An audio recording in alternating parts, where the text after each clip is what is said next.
وبارك وسلم صلوا عليه صلاة وسلام عليك يا سيدي يا حبيبي يا رسول الله صلی اللہ تعالی صلی اللہ تعالی علیہ وسلم.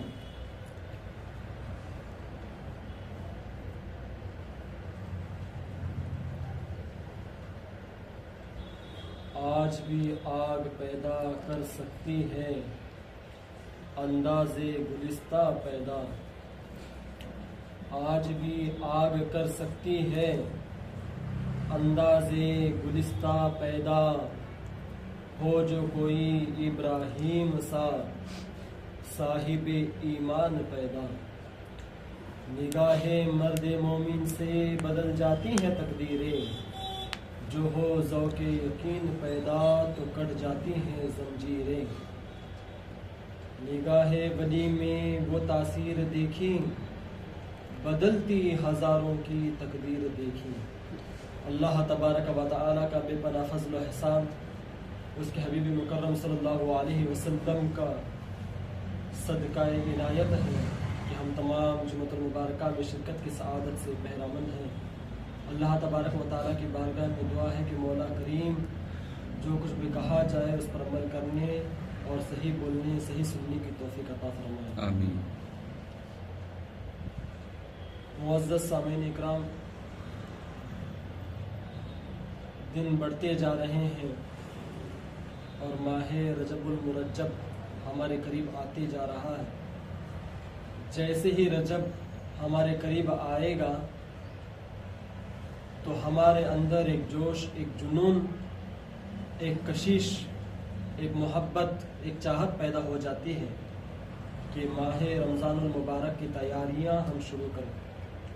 صرف 30 دن باقی ہیں رجب المرجب آنے کے لیے، اور آقا علیہ السلام ارشاد فرماتے ہیں کہ جیسے ہی تم رجب المرجب کا چاند دیکھو تو دعا کرو جو دعا ہے، اللہم بارک لنا فی رجب و شعبان و بلغنا رمضان، کہ اے اللہ رجب اور شعبان کے ذریعے سے ہمیں رمضان تک صحیح اور سلامتی کے ساتھ پہنچا دے. عزیزان ملت اسلامیہ، رمضان کی تیاریاں تو ہمیں کرنی ہیں اور ساتھ ہی ساتھ میں ہمیں شعبان المعظم رجب المرجب کی بھی تیاری کرنی ہے. سوال کیا گیا کہ رجب المرجب کی اور شعبان المعظم کی کیا تیاریاں کریں. مثالی طور پر ایک واقعہ آپ کے سامنے پیش کر رہا ہوں. حضرت بابا فرید گنج شکر جو سرکار نظام الدین اولیاء کے پیر و مرشد ہیں اور حضرت خواجہ قطب الدین بختیار کاکی کے مرید اور خلیفہ ہیں، سرکار غریب نواز معین الدین حسن سنجری ثم اجمیری قدس سرہ العزیز کے پوتے ہیں.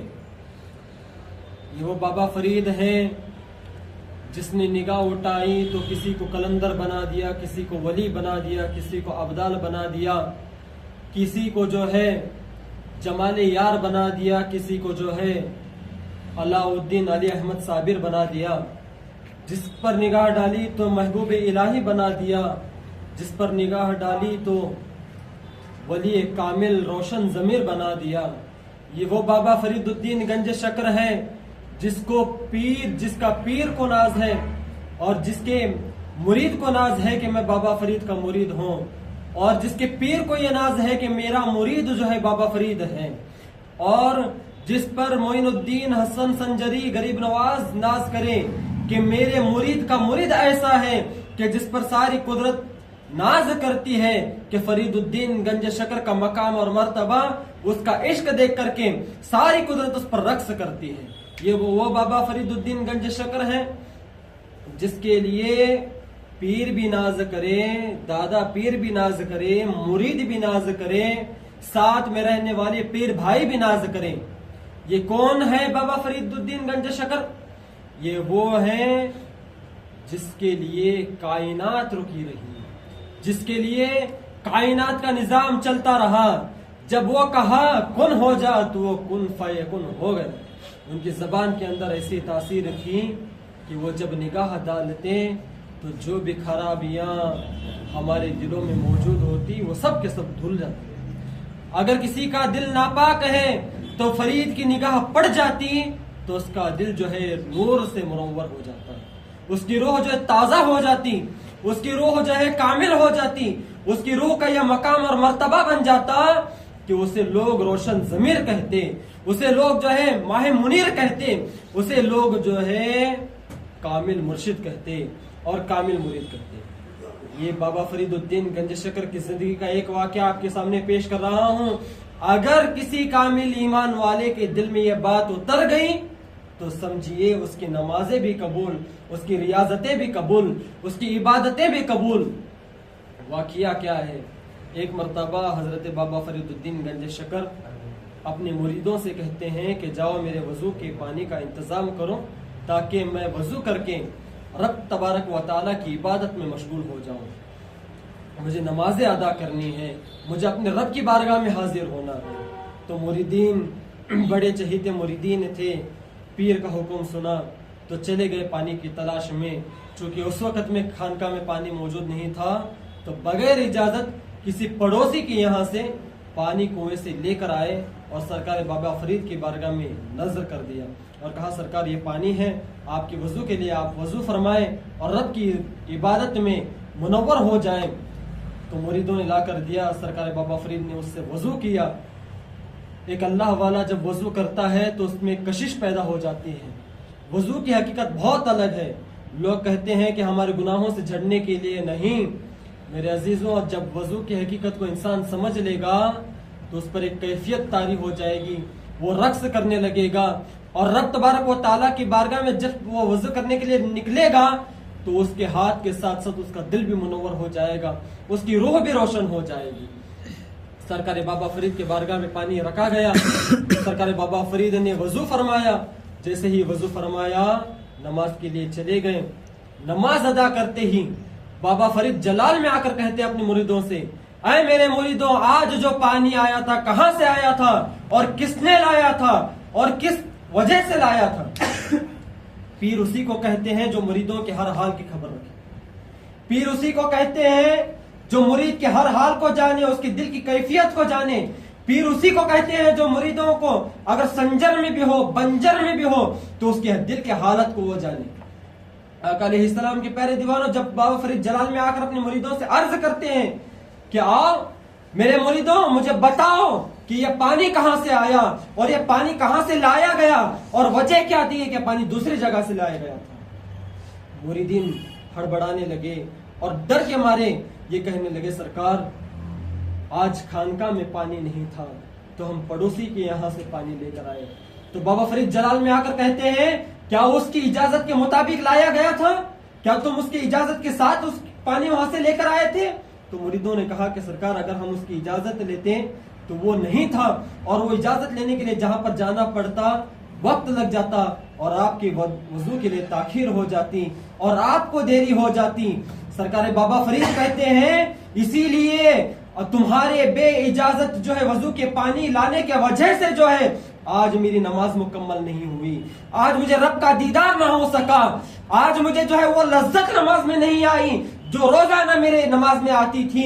آج میں جو ہے نماز کی نورانیت سے حاصل نہیں ہو سکا، اس کے فیض کو حاصل نہیں کر سکا. میرے آقا علیہ السلام کے پیارے دیوانوں، اگر پانی بھی غلط جگہ سے آ جائے تو ولیوں کا یہ طریقہ تھا، ان کو نماز میں لذت نہیں آتی. آج ہم کسی کا مال کھا کر کے، کسی کو جو ہے سود خوری کر کے، آج ہم کسی کو دھوکہ دے کر کے، آج ہم کسی کو جو ہے ذلیل کر کے، کسی کو جو ہے رسوا کر کے آج ہم نماز کے لیے آتے ہیں. کیا ہماری نمازیں قبول ہوں گی؟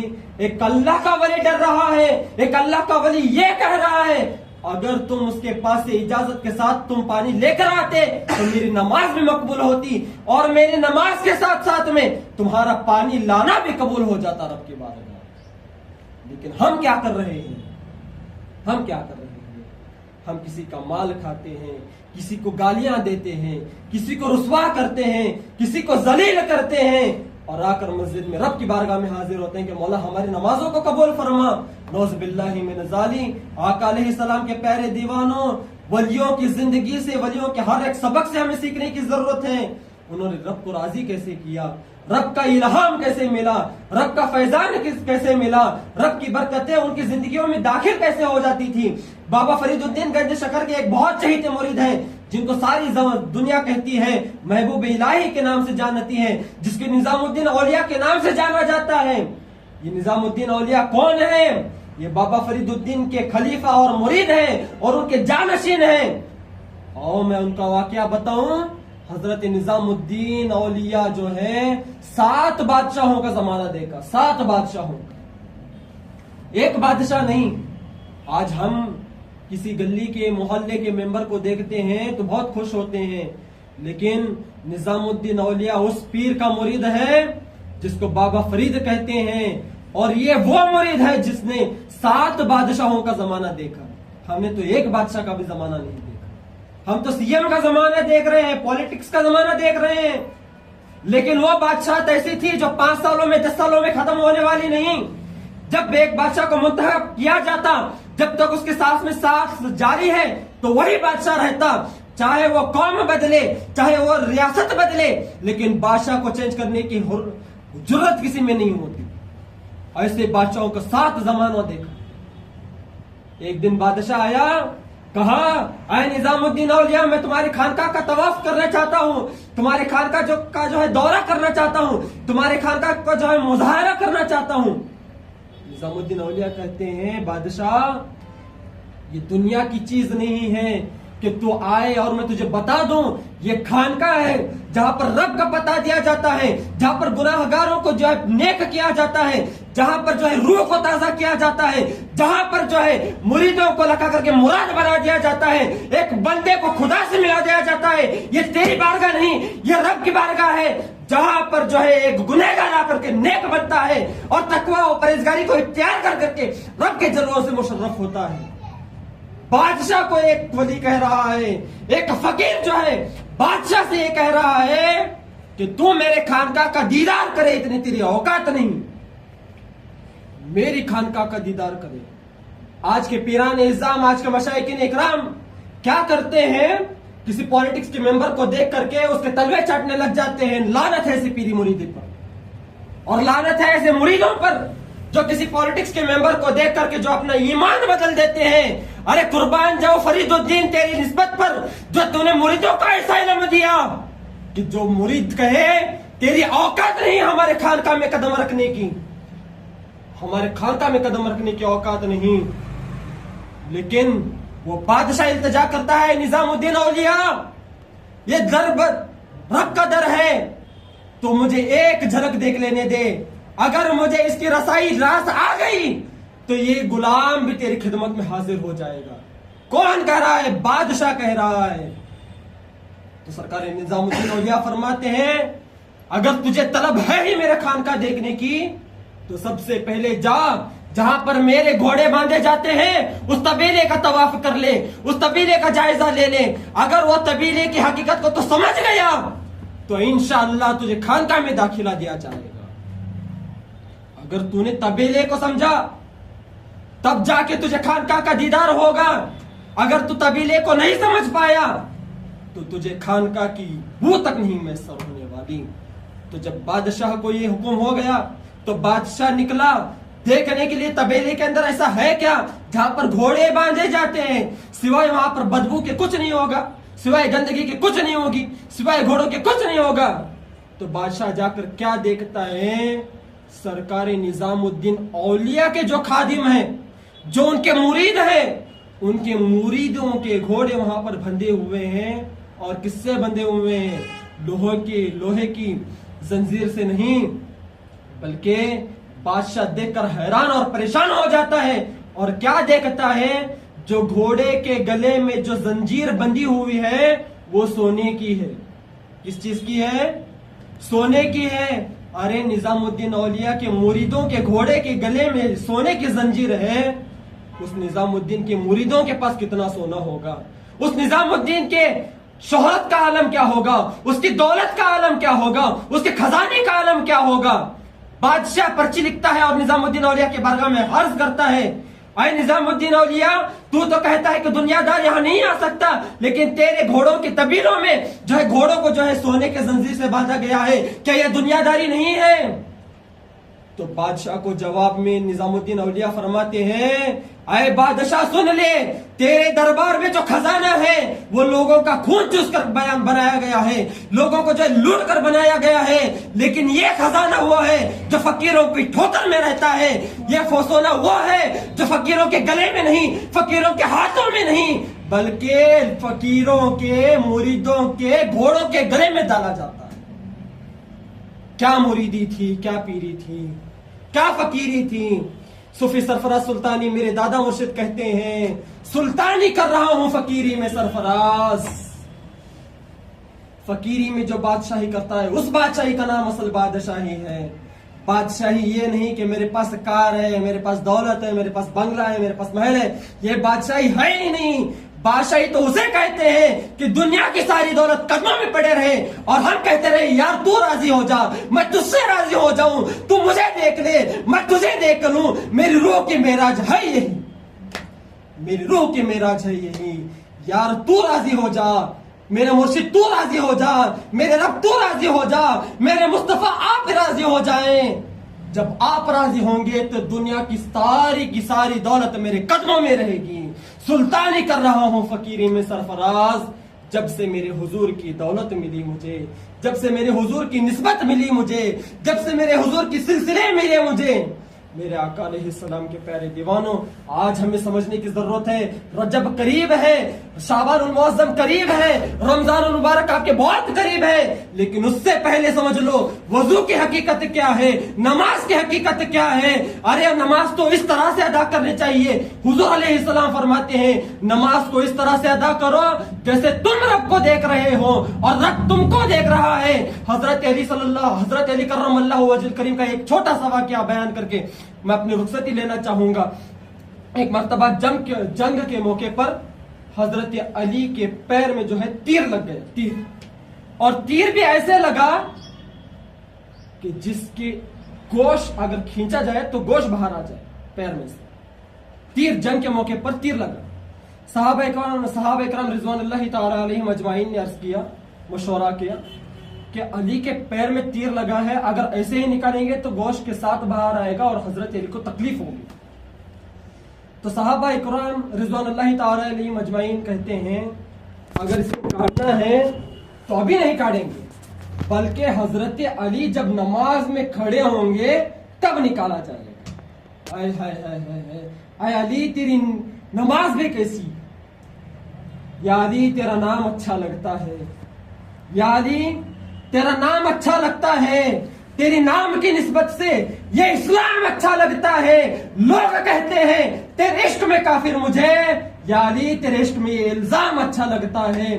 میرے آقا علیہ السلام کے پہلے دیوانوں، حضرت علی نماز کے لیے کھڑے ہو گئے اور صحابہ اکرام رضوان اللہ تعالی علیہم اجمعین کو انتظار ہی تھا کہ حضرت علی نماز کے لیے کھڑے ہو جائے۔ جیسے ہی حضرت علی نماز کے لیے کھڑے ہو گئے، صحابہ اکرام حضرت علی کے قریب ہو گئے، قریب ہوتے ہوتے حضرت علی رکوع میں چلے گئے، رکوع میں جانے کے بعد میں حضرت علی کا قیام ہوا، پھر سجدے میں گر گئے۔ حضرت علی جب سجدے میں گرے تو دھیرے سے حضرت صحابہ اکرام نے تیر کو نکالا اور تیر کو نکالنے کے بعد میں کھڑے رہے۔ کہیں ایسا تو نہیں کہ حضرت علی کو معلوم ہوا، کہیں ایسا تو نہیں حضرت علی کو پتہ چل گیا، کہیں ایسا تو نہیں حضرت علی کو تکلیف ہوئی، لیکن دیکھتے ہیں بہت دیر سجدہ ہوا، بہت تاخیر سجدہ ہوا۔ نماز ختم ہونے کے بعد میں صحابہ اکرام کی جماعت کو دیکھ کر کہتے ہیں، حضرت علی فرماتے ہیں اے صحابیوں کیا بات ہے کہ تم مجھے ایسے تک رہے ہو، اس طرح سے تم مجھے دیکھ رہے ہو؟ تو حضرت علی سے صحابہ اکرام رضوان اللہ تعالی اجمعین عرض کرتے ہیں اے علی تمہارے پیر میں جو تیر لگا تھا اس کو ہم نے نکال دیا، کیا تمہیں درد نہیں ہوا؟ کیا تمہیں تکلیف نہیں ہوئی؟ کیا تمہیں پریشانی نہیں ہوئی؟ کیا تمہیں محسوس نہیں ہوا کہ ہم تمہارا جو ہے پیر سے جو ہے تیر نکال رہے ہیں؟ تو حضرت علی کرم اللہ وجہ کریم فرماتے ہیں مجھے رب کے دیدار سے فرصت ہی نہیں کہ میرے پیر میں زخم ہوا ہے یا میرے شریر پر زخم ہوا ہے، میں اپنے رب کے جلووں میں گم تھا اور تم نے تیر نکال لیا، مجھے اتنی فرصت کہاں کہ میں اپنے جسم پر خیال کروں، مجھے تو اپنے رب کے جلووں میں گم ہو جانا ہے،